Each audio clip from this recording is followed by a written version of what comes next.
बात कर लेते हैं वृषभ राशि वालों की। वृषभ राशि वालों को नवंबर में किन ग्रहों से शुभ फल मिलेगा और कौन से ग्रह इनको फायदा पहुंचाएंगे, आइए जानते हैं।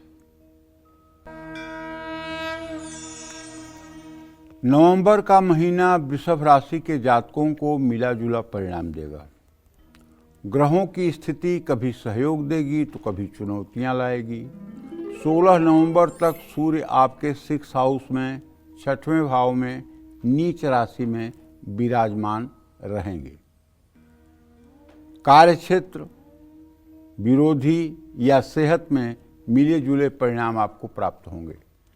साझेदारों में टकराव और जल्दबाजी से आपको बचना होगा।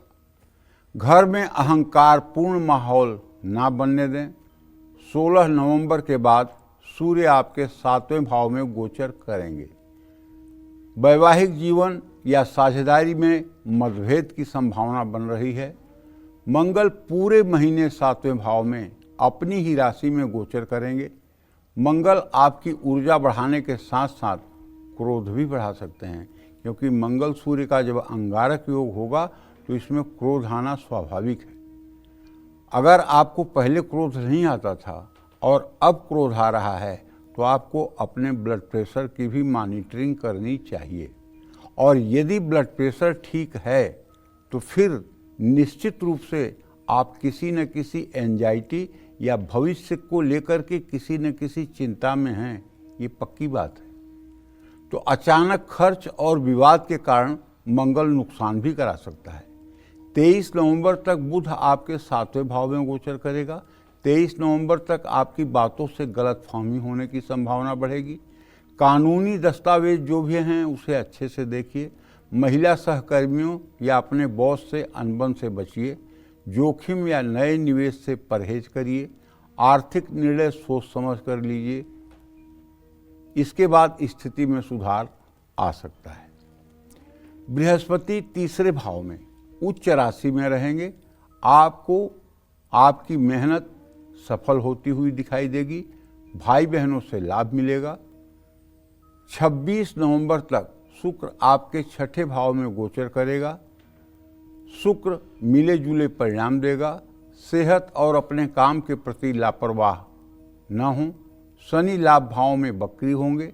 शनि के कारण देरी से ही सही लेकिन लाभ जरूर मिलेगा। देरी से ही आपको धन लाभ भी होगा।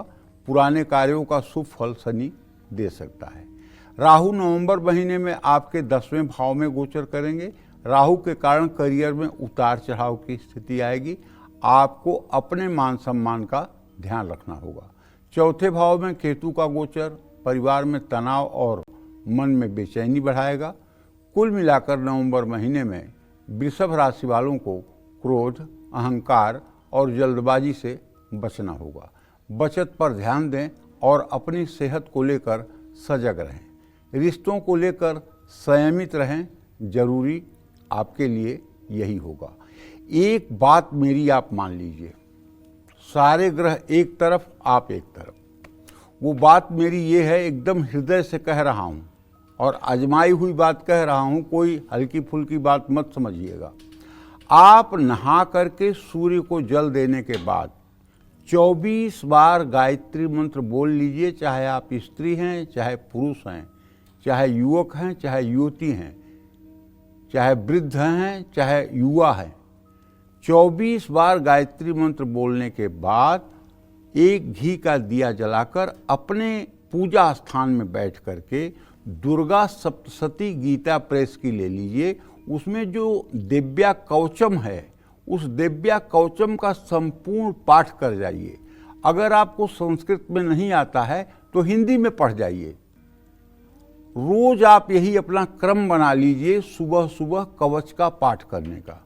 मैं दावे के साथ कहता हूँ, चाहे जितनी ग्रह स्थिति आपके विपरीत है, कुछ भी आपका बाल बाका नहीं होगा और सब कुछ आपके मन के अनुकूल होगा। जय मां विंध्यवासिनी।